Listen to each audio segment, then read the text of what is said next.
E aí, pessoal, vamos falar sobre os benefícios do chocolate amargo. E quando eu falo sobre chocolate, né? Infelizmente, isso aqui é chocolate, isso aqui é chocolate e isso aqui é chocolate. O que difere um do outro é o grau, né? Alguns falam que é referente ao sabor, né? Deixando mais amargo, e aqui, querendo ou não, é a presença ou não de mais ou menos cacau. Quanto mais ao leite, menos cacau e mais açúcar, e quanto mais cacau, consequentemente, menos açúcar. Então, trago aqui a lista dos três ingredientes desses três produtos, mostrando que, por exemplo, esse lacta do chocolate ao leite, o primeiro ingrediente, uma coisa que é importante, todo alimento tem lista de ingrediente. Toda lista de ingredientes está na ordem decrescente, onde o primeiro produto é o que mais tem nesse alimento e o último é o que menos tem. Então, por isso que você sempre vai encontrar lá aromatizantes, emulsificantes, edulcorantes lá na parte final, porque tem uma menor quantidade nesses alimentos. O primeiro ingrediente do chocolate ao leite é o açúcar, e o terceiro ingrediente acaba sendo a massa de cacau. Então, quando você pega um chocolate ao leite, ele tem muito mais açúcar do que o cacau. Quando você pega um chocolate que ele é 40% cacau, significa que ele ainda não é a maior parte desse produto, ainda não é cacau. Então, o primeiro ingrediente continua sendo o açúcar e o segundo ingrediente acaba sendo a massa de cacau. E quando você pega um chocolate acima de 50% de cacau, ou seja, aqui em específico 60%, já que 60% desse produto é o cacau, obviamente o primeiro ingrediente vai ser a massa de cacau e o segundo ingrediente, nesse caso em específico, é o açúcar. Então o problema, pessoal, aprenda uma coisa, o problema nunca foi o açúcar, e sim a posição que ele está na lista de ingredientes. Você sempre espera que o que traga o benefício esteja na frente, o açúcar. Então pego, por exemplo, aqui um chocolate de 90% cacau, né, o da Lindt, por exemplo. O primeiro ingrediente é a massa de cacau, mas ele mesmo sendo 90% de cacau, ele ainda tem açúcar, só que o penúltimo ingrediente, no caso aqui, já que tem poucos ingredientes, então o primeiro, o segundo, o terceiro, o quarto ingrediente desse produto acaba sendo o açúcar. Então, já que ele está numa posição bem final, ele vai dar aquele sabor, vai diminuir a atividade de água para aumentar a validade do produto, a shelf life do produto, né? Mas não necessariamente vai trazer malefícios, já que você tem muito mais cacau nesse produto, tá? Então, uma coisa que é interessante que vocês entendam, o chocolate não faz bem. O que faz bem é o cacau, tudo bem? Então, quando você pensa no cacau, nesse processamento do cacau, nós temos os grãos de cacau, que obviamente vai ter um teor mais alto de polifenóis, mais alto de nutrientes e, consequentemente, mais benefícios. Vai sofrer o processo aí para ser convertidos em nibs de cacau, né? Alguns pacientes, alguns indivíduos gostam até de consumir o próprio nibs de cacau, e aí depois você converte naquele sabor, naquele formato que as pessoas mais conhecem, que é aquele licor de cacau. Aí esse licor ele pode ser utilizado para fazer o próprio chocolate, ou para virar, por exemplo, bolos, preparações, ou manteiga de cacau, que vai ser adicionado mais açúcar, mais leite, para ser convertido em chocolate, tá? Então, uma relação que eu consigo fazer para facilitar aqui o entendimento, pensa que o chocolate é que nem o café. O café tem tantos, se não mais, na verdade eu não digo mais, né? Mas tem muitos benefícios também em relação aí ao cacau. Então, tanto o cacau como o café são ótimos alimentos, são alimentos funcionais, alimentos que vão trazer diversos benefícios, né? Só que cada vez que você coloca uma colher a mais de açúcar nesse cacau, você vai reduzindo os benefícios desse alimento até chegar um momento que vai gerar mais malefícios do que benefícios. É a mesma coisa do chocolate. Quanto mais cacau, mais benefícios, e quanto menos cacau, consequentemente, mais açúcar, mais malefícios. Você sai de um alimento bom para um péssimo alimento para a sua saúde, tá?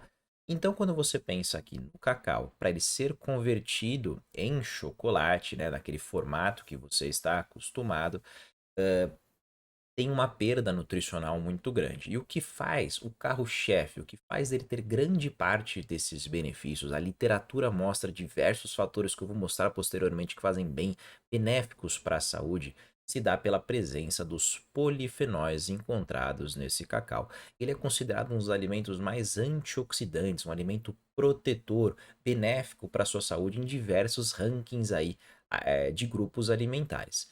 Só que o problema é que esse polifenol é o que traz o sabor amargo para o alimento.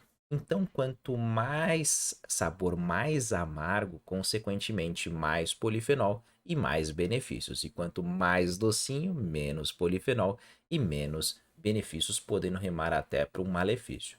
Só de você converter o grão de cacau até aquele licor de cacau para a formação de chocolate, você tem uma redução de 10 vezes aí a quantidade de polifenol, da concentração de polifenol, né? Só que infelizmente o nibs de cacau dá para você consumir, ele tem um sabor bem mais amargo quando você consome, por exemplo, um chocolate 90% ou 95%, tá bom? Então, referente aos benefícios do consumo do chocolate amargo, mas quando eu falo sobre chocolate amargo, é com aquele alimento que tenha pelo menos mais do que 50% de cacau, né? Ou seja, chocolates pelo menos de 50,1% aí, né? Então, a primeira coisa que ele tem uma atuação é na pressão alta. Indivíduos que são hipertensos, que têm pressão alta, poderiam se beneficiar do consumo de chocolate, porque o chocolate consegue estimular uma enzima conhecida como NO-sintetase, que é a óxido nítrico sintetase. E esse óxido nítrico, por sua vez, consegue promover um efeito vasodilatador. Então, seu vasinho tá desse tamanho aqui. Quando você consome chocolate, estimula óxido nítrico, ou seja, quando você consome o cacau, você tem uma maior dilatação da sua veia e, consequentemente, vai provocar a redução da sua pressão. Imagina como se fosse essa mangueira aqui. Quando você estreita a mangueira, quando você aperta ela e diminui o tamanho, diminui o volume desse vasinho, você gera muito mais pressão. Agora, quando você tira o dedo, você aumentou o espaço, aumentou o diâmetro, causou uma dilatação dessa mangueira e a pressão, obviamente, vai reduzir. É basicamente o mesmo formato aí que acontece no seu corpo. Tudo bem? Então, um chocolate, um ótimo hipotensor, um ótimo alimento para ser incorporado caso você tenha pressão alta. Referente à saúde do coração, quando você induz uma vasodilatação, você melhora a função de diversos fatores do seu corpo, principalmente o do coração, que é um dependente aí desse fluxo sanguíneo. E foi mostrado que de você consumir 20 gramas de chocolate durante 30 dias, né, 20 gramas todos os dias durante 30 dias, você melhora toda a função vascular do seu corpo. E foi verificado que quando consumiam 45 gramas de chocolate por semana, ou também em outro estudo de 3 a 4 porções de chocolate por semana, porção também remando em torno de 20 gramas por porção, então aqui já é uma dosagem um pouco maior, de 60 a 80 gramas, foi verificado que o grupo que consumia essa quantidade de chocolate ricos em cacau apresentava um menor ataque cardíaco, tá bom? Eu sei que às vezes fica confuso 20 gramas, 30 gramas, 45 gramas. Então, só para mostrar de uma maneira ilustrativa, vamos mostrar esse chocolate aqui de 90% da Lindt. Ele fala aqui no produto que ele tem 100 gramas. E a gente percebe que tem 10 quadradinhos. Ó, 1, 2, 3, 4, 5, 6, 7, 8, 9, 10. Então, 10 quadradinhos de 100 gramas. Então, significa que cada quadradinho tem um total de 10 gramas. Então, se você quer bater, por exemplo, lá para conseguir atingir essas 20 gramas diárias para melhorar a sua função vascular, seria basicamente 2 quadradinhos desse chocolate aí por dia, tudo bem? Às vezes fica mais fácil de entender o porcionamento quando você verifica pela própria embalagem. É uma boa quantidade, né? O problema é que tem pacientes que pegam essa barra e consomem numa única tacada só, tá bom? O chocolate amargo, né, o cacau, também ele é um ótimo responsável aí pela saúde do seu cérebro, novamente também pela função de vasodilatação. Aumentando essa dilatação, aumentando esse fluxo sanguíneo, você garante também um fluxo sanguíneo mais saudável e mais potencial para o seu cérebro. E foi relacionado no estudo aqui em mulheres japonesas, em homens não foi encontrado isso, apenas em mulheres, que o consumo de 40 gramas de chocolate amargo por semana reduziu aí a chance de você desenvolver o AVC, né, o derrame, casos, episódios de AVC. Referente a diabetes, referente à sua homeostasia da sua glicemia, da sua resistência à insulina. Foi verificado aqui numa combinação, numa disputa, se você consome 60 gramas ou se você consome 360 gramas. Foi verificado que 360 gramas, mesmo tendo mais polifenol, teria em teoria ter mais benefícios.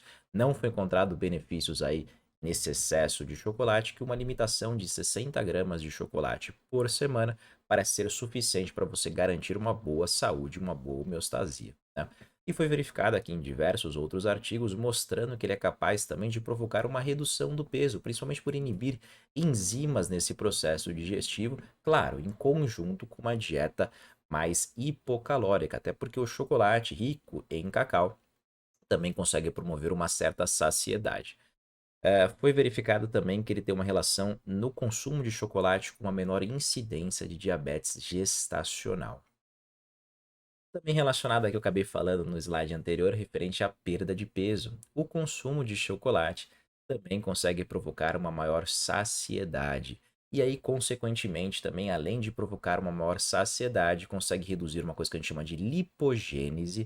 Toda vez que você pensa nessa palavra gênese, é criação.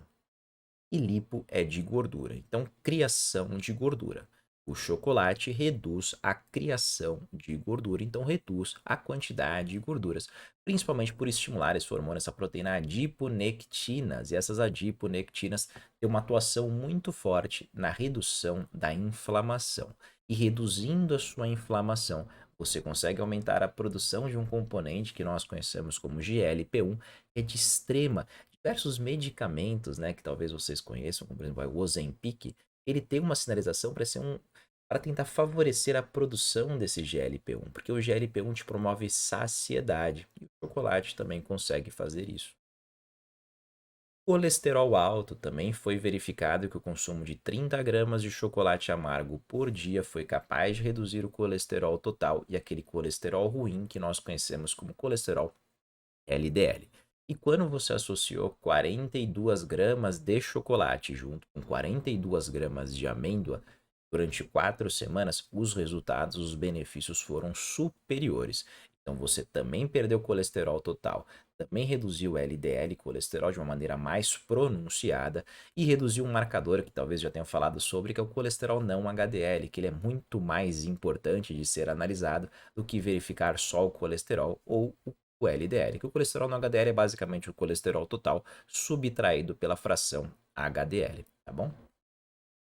Referente à saúde intestinal, também foi verificado que o chocolate ele consegue melhorar a saúde e a proliferação de bactérias saudáveis lá no seu microbioma, lá no seu intestino.